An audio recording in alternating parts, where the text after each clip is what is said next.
Welcome to the best hotel in the wasteland. How may I serve you?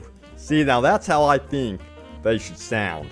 See, I could be a voice actor for one of these robots, but alright, to get serious, we've got some brand new Fallout 76 news about mod support for Fallout 76. Don't hold your breath, it's not coming anytime soon. We're going to be talking about new official news about that, and also private servers. We're going to go into some details about questing, trolling, griefing. How can you get away from someone that's really harassing you on Fallout 76 if that actually happens to you?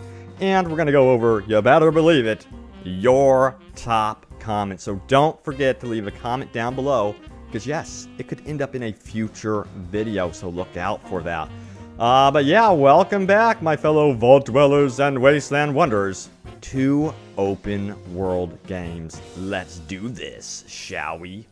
Okay, also, I wanted to quickly mention that I do stream every single day to facebook.com/openworldvideogames. I stream about 4 p.m. Pacific time for about 3 to 4 hours. So, you know what? Come on in, join me. You can see that link in the description below.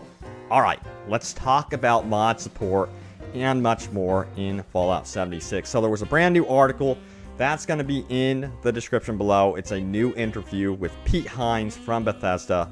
He goes on to say this about mod support for Fallout 76. He says, mod support is going to be tied to work that we're also doing on private servers and letting people do private servers. Mods will be a thing that run on private servers, so that's something we already know, but we're going to get into the new stuff in just a moment. He says, I don't foresee a universe in which we allow players to come into Fallout 76's public servers with their own unique and different mods. If you want to run mods, they'll have to be done on private servers.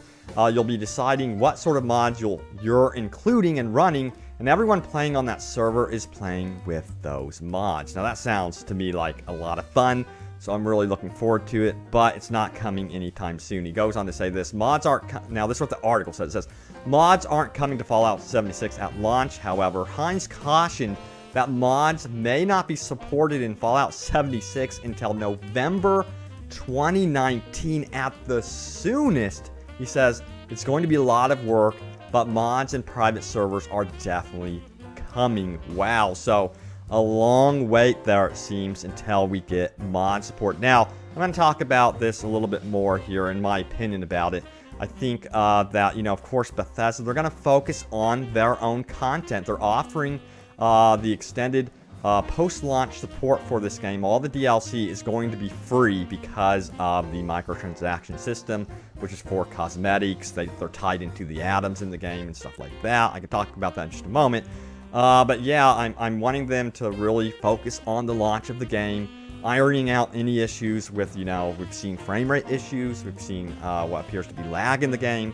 I want all that stuff ironed out first, even if that takes like a month, 2 months, 3 months, whatever. Let them focus on fine-tuning this game, and then also on top of that, while they're doing that, they need to be pumping out that free content for us, whatever it's going to be, free weapons, map events, changes to the game, a new enemy, what have you. That's the type of stuff that I know that we're all going to be excited about. And then eventually, we'll get mod support down the road. But I'm totally hyped for mod support. Now, Pete Hines also said this out on Twitter. We're not remotely close to having private servers.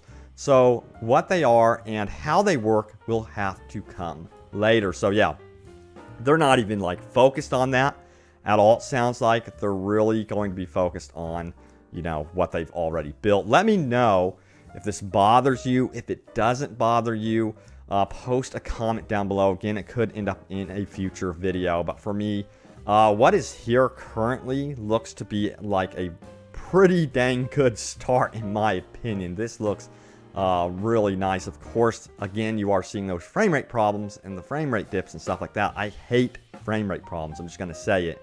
I hope they iron that out and get this game running nice and smooth. But I'm hyped to play with you all. Alright, let's talk a little bit more about questing. We've got some more information about that as well. So this was the question out on Twitter. Sank Tank says, I know I'm being annoying with this question I've asked before, but how will questing work in Fallout 76? What if you're in a group and say your friends get off the game and you continue to play and do quests while they aren't playing? What will happen we've got an answer from Pete Hines. He says this: each of you would have to activate the quest, and each would need to finish. If you were doing something like a group event, I don't know what happens if you log off in the middle. So it sounds like you are going to have to be on the same page with one another when you are doing quests. So if your buddy over there is kind of considered the squad leader, you're still going to have to check off that you're performing this quest, or I think have that quest available to you in your own, Pip-Boy inventory or what have you, to really complete that quest. Now, Mike Parsons says, so St. Pete, am I correct that if I start a quest by myself, a couple of friends join me during the quest, but haven't started that, if I finish the quest, it won't count for them? And that's really the question right there. And Pete Hines says this: that's my understanding and how I've seen it work. So that is going to be how it is working in Fallout 76 right now, according to the current build. Will that change? Because I know a lot of games have it where you can go in and the squad leader kind of controls the flow of what's going on with the questing. They can actually go in and set, hey, we're doing this quest. I think you can even do that in, a good example would be Far Cry 5. Let me know if I'm mistaken. Even if the person doesn't have that quest, they could still help you out. But in their game world, they may not have finished that quest. So as you can see, it's important to you want to find players that are on the same wavelength as you, the same page as you when playing this game. I think that's going to be ideal situation for everyone. All right, let's talk about griefing and trolls and PvP. It's going to be a big issue if you're playing this game and you get, trolled out of big time and you just need an escape. What in the world do you do in this game if someone's really harassing you, like true harassment here? Well, Sam Ellison says, if everyone can be seen on the map, what's the best way to avoid people following us around and generally being a nuisance? I'm concerned about horrifically made characters trolling and ruining immersion with their out-of-proportion squiddage faces and clone makeup. And Pete Hines says this: if it gets really bad, you block them. They can't see you on the map. You won't hear them in chat, etc. So there is a way to actually block them and then become, invisible to them so they can't really hunt you down. That is such good news to hear. So that is a way to escape them in that manner. Now, there was a follow-up question to this. I don't have it here for you guys, but I'll just paraphrase it here. That what happens if you do that and you block them? Do you change servers, or what happens there? And the case is no, you don't change servers even though you've blocked them. So there's an answer there for you. Now, Armatiz or something says this. I think I've seen him in our videos before. He says, say someone has a bounty and they block someone. Can the person they blocked still see them on the map? And we've already have an answer on that one, but Pete Hines does elaborate a little bit more. He says, I don't know for certain, but in talking to devs, having a bounty supersedes all other flags, so you can't get a bounty and then try blocking everyone in the game with you to avoid them. You're flagged to everyone as a murderer. That would be my guess. So yeah, this system of blocking people and hiding people can't be abused by those that are going around murdering people and then wanting to block everyone that they've murdered and trying to hide. So it sounds like they have that in place where that cannot be abused. So good news there. All right, time to go over your top comments. Let's do this. Seeing this co-op settlement area, by the way, that we're seeing here in this gameplay, gets me totally hyped for that. I cannot wait to really build a super structure. I'm really crossing my fingers that we see some really cool structures that are like complete skyscrapers, so that gets me hyped. But yeah, let's move over to the top comments, shall we? So the first top comment comes from Gaming Warrior 2.8. They say, the wasteland is going to be my new home. Gonna close the door to my room and enter the realm of Fallout for 4 hours a day.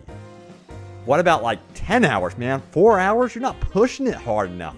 We want to see some real devotion. No, just kidding. That's a good amount for sure. But I think some people will even push it further. But yeah, that is so true. A lot of us are going to be totally lost in this game when it comes time. You know, what I'm going to do is I'm going to buy me a leather chair, cut a hole in the center of it, put a toilet there, and then get me some, refrigerators in my room, stick those in there, some air freshener, as well, because you're going to need that, of course. That's super important. It's going to be really rough down the road, you know, probably week into being in the room. So, I'm just kidding. Okay, moving on to the next comment. We have Max Lepley, who says, I would just like to comment that I have watched a lot of the gameplay, and I think that based off of what has been shown, I think that this game will have hundreds of hours of gameplay, and it will be a great Fallout game. You know, from what I'm seeing so far, and from those that are really critical of this stuff, for the most part, yes, there are concerns, of course, but for the most part, there is so much excitement about this game. Even though, yes, it's all online, it's an online experience, and there's those that still want, you know, the single-player experience, and there's that battle still going on. Overall, I think the community is very, very excited for this one, for sure. I know I am. I can't wait for it. So, yeah, October 23rd for the Xbox One beta. That can't come any sooner. Come on now, time, speed up. Alright, so the Real Gaming Phoenix says, I really hope they change it so when we crawl into the down state, I hope clothes don't or hardly cost carry weight because I like to change my outfit at random and have them on me. I'm weird like that, you weirdo. Yeah, I hear ya. I doubt clothing, you know, the actual outfits that are, you know, customizable would cost much. You can change those anytime, of course. But yeah, it would be cool to crawl around for sure in a downed state. That was one thing also I remember with Battlefield 5. I requested that as a feature. I would like to be able to crawl around in Battlefield 5 when you are in a down state, and it would be cool to have that addition here in Fallout 76, because also you can like take cover, hide somewhere, or just goof around, you know, when you are in down state. Let me know if you guys think it would be cool, by the way. I don't know why games haven't added to this. You have your emotes, you know, when you're alive and standing up, but I think it would be funny if you had like really silly death emotes, like you're on the ground and you're like begging for help, or something really, really wacky and funny that you could do while on the ground. So let me know if you guys would like to see something like that down the road. I think it would be funny. Alright guys, stay tuned for more Fallout 76 news as we head into the light here and outside into the wasteland. Let me know if you guys are hyped for this game. I'll keep you guys in the know of what's going on, new updates, any changes to the game as we head into, wow, we're getting almost midway through October already. So we're getting very, very close to the next big step, which is the beta. So stay tuned for footage from that as well. That's going to have no NDA, by the way, so you could stream that to your heart's content. You can post videos on it, post whatever. But thank you guys again for all the support with the videos. Hope you guys are enjoying them. Stay tuned here for more. Remember, I'm going to remind you, hit that subscribe button, bell notification, so you will get my videos and you will receive them on your YouTube feed, hopefully in your email, wherever. But thank you guys again. Stay tuned for more, and I will see you soon enough in the wasteland. Take care, everyone.